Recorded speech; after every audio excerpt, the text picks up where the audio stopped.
So it's Eric Whatsminer. I am back here again with this time though I have the S21 and I think it's the 200 terahash version and the M60 170 terahash 19 watt per terahash. S21 is claimed to get 17 and a half. I'll be doing a test on that and simulating real world conditions, and we will see if that is what it achieves, as well as obviously we'll see if the M60 achieves that. I'm more inclined to believe that, but we'll set my biases aside. Obviously I have them, fairly taken apart, and we'll take a deep dive into the designs, just as we did with the S19K Pros and the, I think it was the M30S Plus. Yeah, it's sitting over there. Doesn't look like much has changed, but obviously we'll just dive right into it. So S21 they've upgraded the fans, so they are 4.5 amp fans. Let's see if I can get all the model number in there. They got 4.5 amp fans on the front, or sorry, that's the back. And these are also, the fronts are also 4.5 amp fans now. They all have the 4-pin square design. So the K Pros, the K Pros had that 4-pin design. I think it was on the front fans only. They had I think 1.35 amp fans on the rear, and they were just the regular, regular S19 fans that have been on the S19s for ages. Obviously, the S21 has an operating temp between 0 degrees Celsius and 45 now, whereas before it was 0 degrees to 40 C, and I believe that's due to the larger fans. It doesn't look like the design has changed any at all, really, and same with the Whatsminer design is basically the same. But so as you can see, there's still the gaps in between each hash board, which means air can flow through there without really touching the heat sinks, which is not what you want to see. You would want to see these heat sinks be as absolutely close as possible, if not touching. Closer they are, the more air has to flow through the heat sinks. There we go. And then obviously same design where the hash boards are touching the chassis of the miner here, and you do not have the heat sinks touching again. There is a good amount of gap between the chassis of the miner and the heat sinks, which is not optimal. And then you go over to the Whatsminer, turn the flash on. There we go. I'll go back to the S21 so you can see a little better. Obviously, a good amount of gap there. Again, same design as the S19. And then the M60, again, absolutely minimal gap. Basically no gap between heat sinks and each other. And then again, you have the same design of the heat sink is actually what's touching the miner chassis. I don't think the hash board might be, but I mean, kind of, let's see if I can get it. Nah, not really. But that doesn't really matter. It's the heat sink that is touching the chassis of the miner, and so obviously that will dissipate more heat compared to Bitmain, where the heat sinks are not touching and they have a bit more of a gap. I'm going to take the hash boards out. I got them all disconnected. I'm going to take them out. We'll compare them again, and then I'm actually going to measure the amount of metal on each hash board on each miner. And so you can't always say more metal means more heat dissipation, but generally, that is what it is. The more metal you have, the more heat you'll be able to dissipate. One thing I forgot to mention is the M60s come with a C19 to C20 I don't ever remember which one is which. C19, C20 cord, which is useful for, you know, regular miners with regular PDUs. The S21s come with this, Bitmain's calling it their Antwire.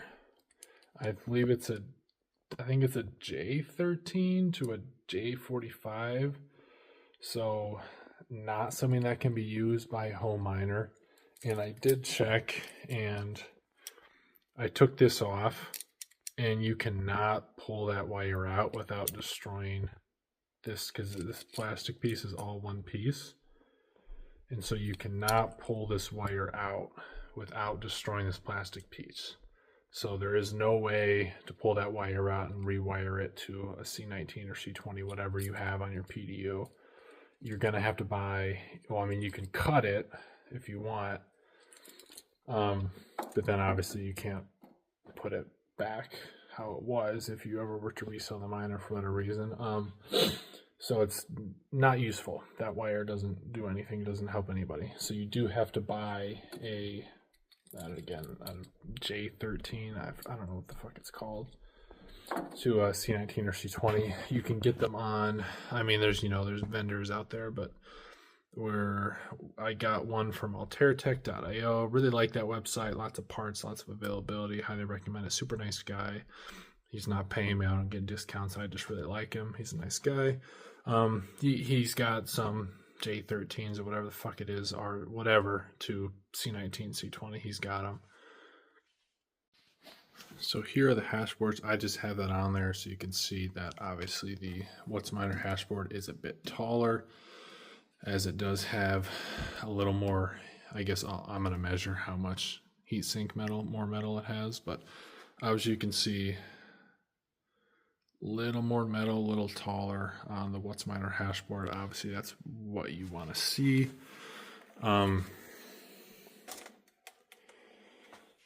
Bitmain has this new coating. I don't know if they've been doing this for a while, the coating, but kind of different now. And then obviously it's in all aluminum hash board, which is, I mean, that is good. Obviously Whatsminer has been doing that for a while. You know, aluminum is, more heat dissipation. It is nice to see Bitmain products get away from that. Here's the S19K Pro. To get away from this soldered on single piece design, or single heatsink design, I just don't think it's very good. It makes things complicated and it's harder to work with. So it's better you don't have as much gaps as you did the single pieces. But I'm going to measure the amount of metal on each hash board, and we will see which one has more. Alright, that was a lot of work. So I did the math on how much metal. So I'm not including the fact that the Whatsminers do have a bit, thicker of a base, and they do have, this part too. And I'm not counting the fact that the Whatsminer holes are smaller than the Bitmain screw holes. So, and I don't know if there's more of the screws or not, but whatever. It's pretty close enough, I'd say. So the Whatsminers have 15% more metal on their heat sinks than the Bitmain products do. And that 15% does not include the fact that the Whatsminers do have, a thicker base, and the screws are in here, and this goes all the way along the bottom, compared to Bitmain products, which don't have as thick of a base versus the Whatsminer.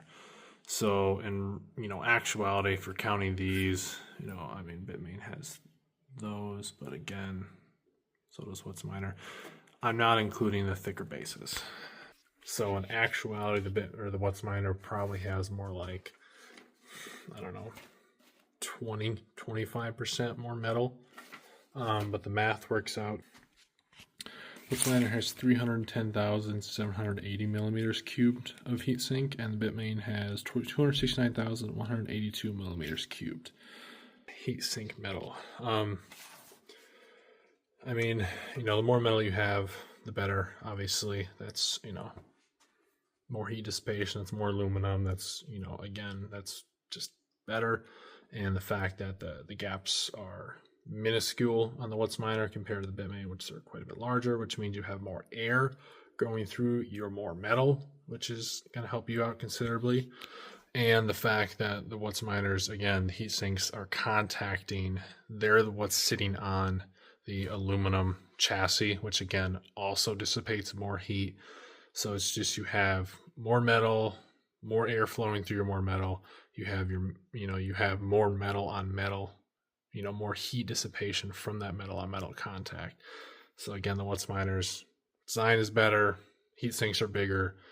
More air is flowing through your bigger heat sinks.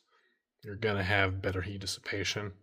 So what I'm going to do now is I'm going to test the S21s and the M60s in the real world conditions. So what we're going to do is we're going to have kind of a baseline test where we run both miners in ambient air temps, which in my garage is probably around anywhere from 45 to 65 degrees Fahrenheit.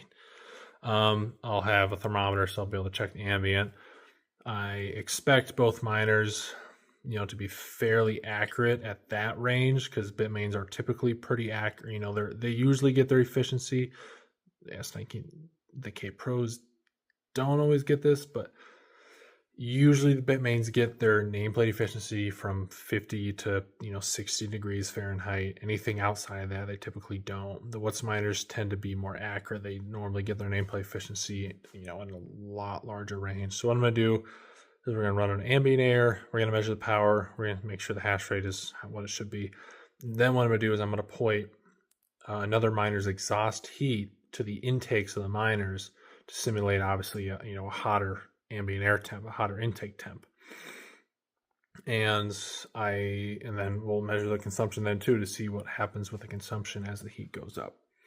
I would imagine the Whatsminers handle it better, and I would imagine I'm going to try not to overheat these miners. Obviously, I'd rather not overheat them. No promises on the Bitmain products, but as you can tell, I'm a little biased towards the Whatsminers, but I'll make the test even, just as I was even on the math. But we'll see how they perform in the real world.